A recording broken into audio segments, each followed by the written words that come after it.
Hello everyone, welcome to my channel. In this video, I will be demonstrating how to prove that square root of positive number exists. Square root of positive numbers exist. And I'm assuming it's gonna take 10 or 15 minutes. It's not that long of a theorem.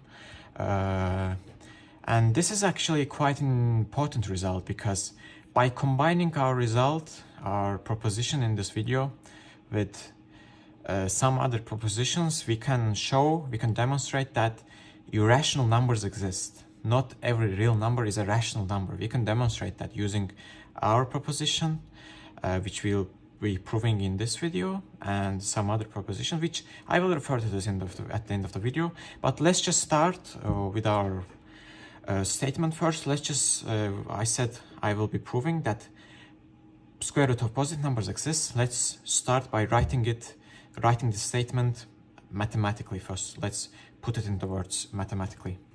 So let's call our statement proposition. It's a proposition. Our proposition is that let C be a positive number.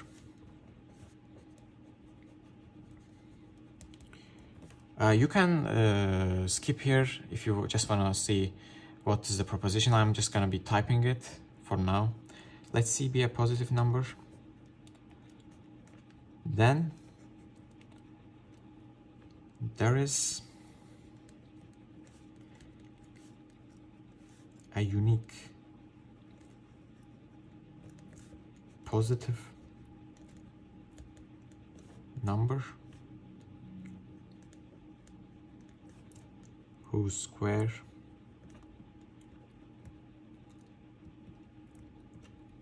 is C. In other words, that is the equation x squared is equal to C for x is bigger than 0 has a unique solution.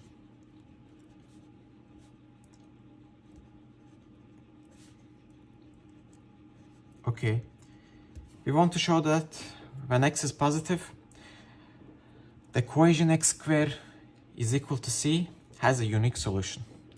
So we're gonna construct our proof step by step.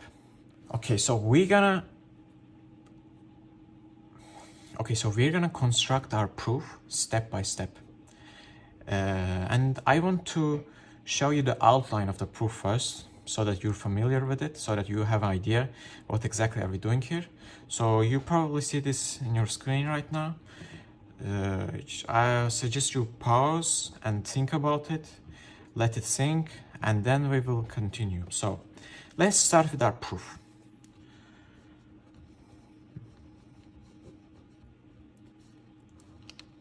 Okay, the first thing we are doing is defining a new set. This set is a subset of real numbers. So we say S is subset of real numbers. We're gonna define our subset using the specification axiom of set theory. So we say that x is bigger than 0 and x squared is smaller than C. So this is our set. This is gonna be very helpful in proving this proposition. Okay, this set exists according to the specification axiom, given an appropriate value of C, which we'll assume it's appropriate. So the first stage of our proof, let's just say first, we're gonna show that this set has an upper bound. And we're exactly gonna show that C plus 1 is an upper bound for this set. And by showing that the set has an upper bound, we're gonna use the completeness axiom and show that this set has a least upper bound. Because we know by the completeness axiom, every non-empty subset of real numbers has a least upper bound. Okay? Okay, so our goal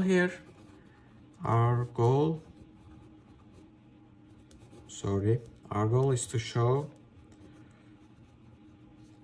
C plus 1 is an upper bound for S. So we know that, let's review our set. We know that every element, every square of every element in our set is smaller than C, which in turn is actually smaller than C plus 1, right? So if we know that our element is smaller than its square, then it's also smaller than C plus 1 because its square is smaller than C plus 1. But we don't exactly know that because for numbers, for positive numbers between 0 and 1, we cannot say that their square is bigger than them or their square is bigger than them. We can say that their square is smaller than them. So let's divide it into two cases. Let's review this for the numbers in our set, which are between 0 and 1, and those for those that are bigger than 1, for those that are bigger than 1. So for every S in our set, S either is in interval 0 or 1, or S is bigger than 1. This is our two statements, and one of them is true for every member of the set. So case 1,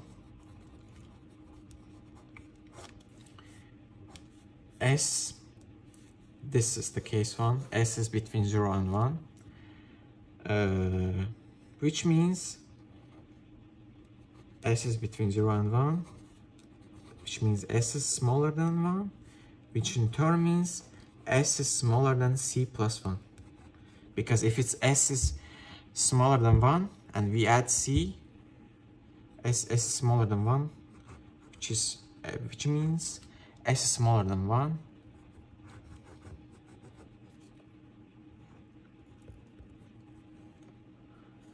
So this means, as you can see, S is smaller than 1 and 1 is smaller than C plus 1 because C is a positive number. This implies that S is smaller than C plus 1. Now let's take a look at case 2. So S is bigger than 1. This implies S square is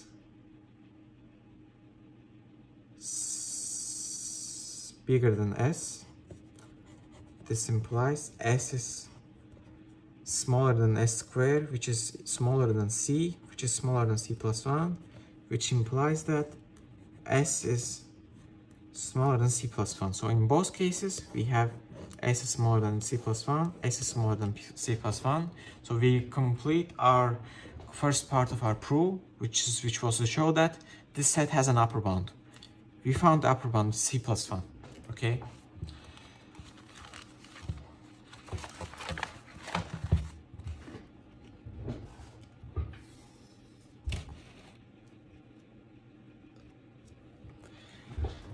Okay, we demonstrated that this set has an upper bound.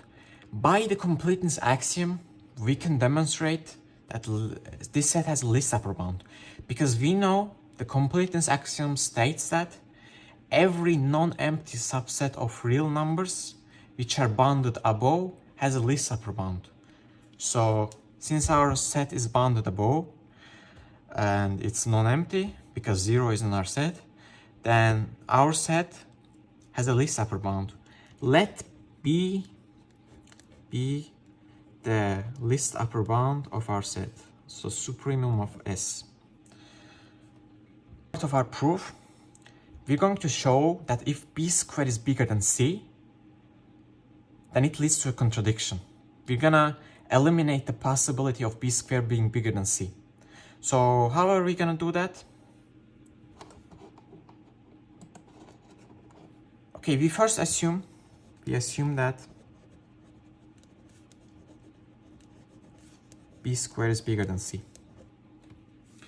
We're gonna define R so that B minus R is also least upper bound for S, which will contradict choice of B as least upper bound, because B minus R is gonna be smaller than B. because sorry, I forgot to mention r we're gonna choose is gonna be a positive number. So b minus r is gonna be a least upper bound for s. Not least upper bound, an upper bound for s, which would contradict the choice of b as a least upper bound, because b minus r is smaller than b, is also an upper bound, which means b is not a least upper bound. It will lead to a contradiction. So we define r so that r is equal to b squared minus c divided by 2b. Observe that r is bigger than 0. Observe r is bigger than 0 because b squared is bigger than c, therefore b squared minus c is a positive. The 2b is also positive, so r is bigger than 0. So then b minus r squared is b squared plus minus 2rb plus r squared, b squared times b squared minus c. So 2b times 2b, we get rid of them. There's then we left with r, and we left with the fraction, upper part of the fraction, which is b squared minus c plus r squared is equal to c plus r squared, which is bigger than c. So we have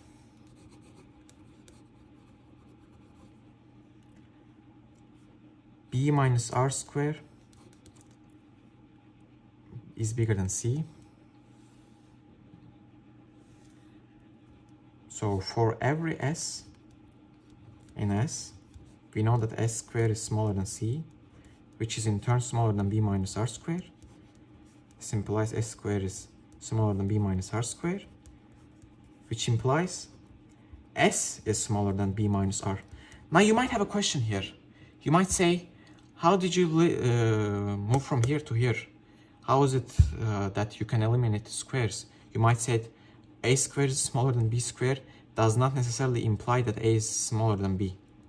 But it does in this case, because notice they're both positive numbers, and when they're both positive numbers, this inference actually works. When a and b are both positive, this works. So b minus r is positive because you can do the math yourself.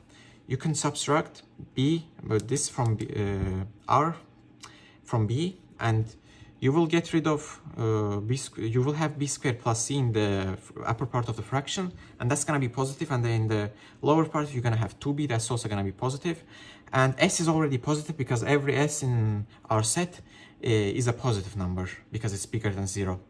So we have that for every s in c, s is smaller than b minus r, which means b minus r is an upper bound for s, which leads to a contradiction because b was an upper bound, least upper bound, and b minus r is smaller than b, but is also an upper bound, which means this is a contradiction. So we complete second part of our proof.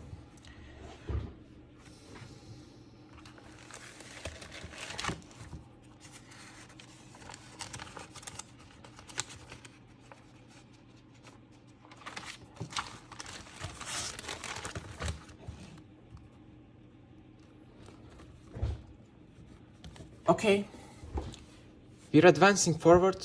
Now we're gonna handle the most important part of our proof, which is the third part. So we want to find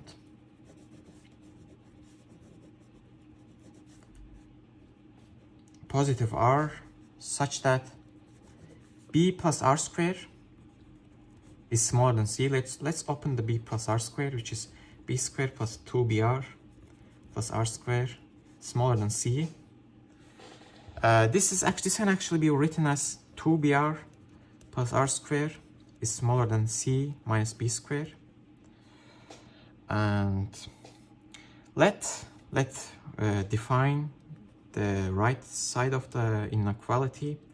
Let epsilon be c minus b squared. Okay, now we're gonna make a great move here. We're gonna pick, we pick r equal to 1 over n as the minimum number satisfying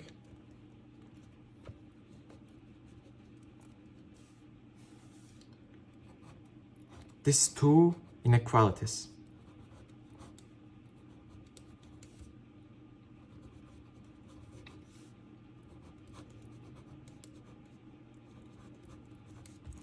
For n in natural numbers. So, okay, I know you're confused a lot right now, and you're wondering where did we get this from? But this is gonna make sense in 30 seconds. But before that, let's first make sure that we understand that we can choose n as the minimum number satisfying these two conditions. How do we know that this n exists? And the answer is simple. We know this by the Archimedean property of the real numbers. So let's remember it. Archimedean property of the real number says that for every real number, there is a natural number bigger than that real number. So let's take a look at this. Let's take the opposite reciprocal of this fraction. 4b divided by epsilon is a real number. Then that means that there is an n in natural numbers such that 4b divided by epsilon is bigger than n because it's a real number.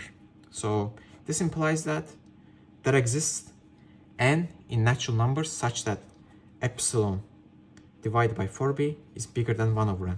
We just took the reciprocal of both sides. So we know this exists, and using the same logic, we can show this exists as well. So this choice of r, gives us,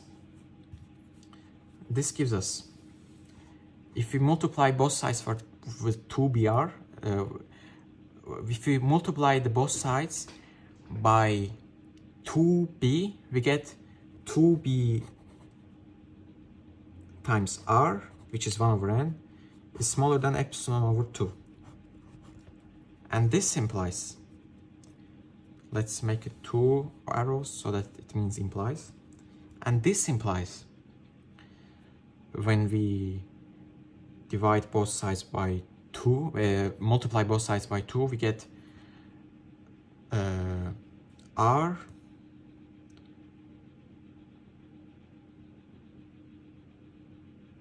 and this means r is smaller than epsilon divided by 2, which means r square is smaller than epsilon divided by 2, because r is a reciprocal of a natural number, which means it's between 0 and 1, which means r is smaller than is bigger than r square, which in turn implies r square is smaller than epsilon divided by 2. So take these two inequalities, add them up, you will have 2br plus r square is smaller than epsilon, which is exactly what we wanted. So we have found that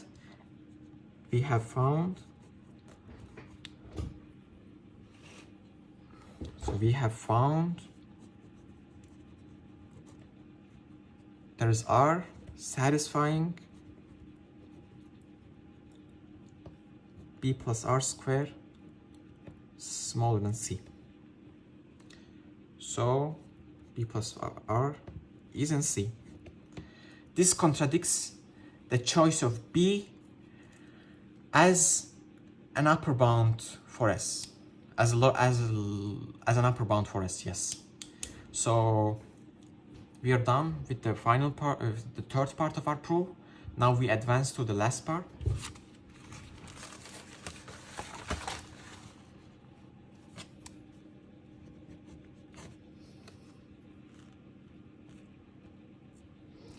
Okay, now in the last, we're almost done. We're at the final part of our proof, which is to show that by the positivity axiom of real numbers, we have no other choice but b squared equals c. So let's write our statement using the positivity axiom. By the positivity axiom of real numbers,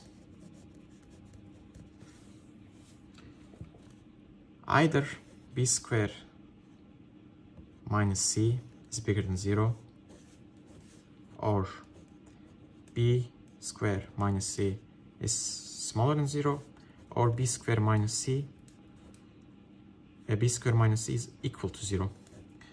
We know this is not the case because we showed that b square bigger than c leads to a contradiction. So this is not the case. Same for this is not the case. So we are only left with b square minus c is equal to 0, which yields that c is equal to b square. We're done. We're absolutely done. We showed that positive square root of every positive numbers exists by constructing a set and eliminating two possibilities regarding its upper bound, and we're absolutely done. So we demonstrated that square root of every positive number exists, and in this case, in our example, that square root is b. The very least upper bound that we chose in the beginning for our set is the least upper bound is the square root of c.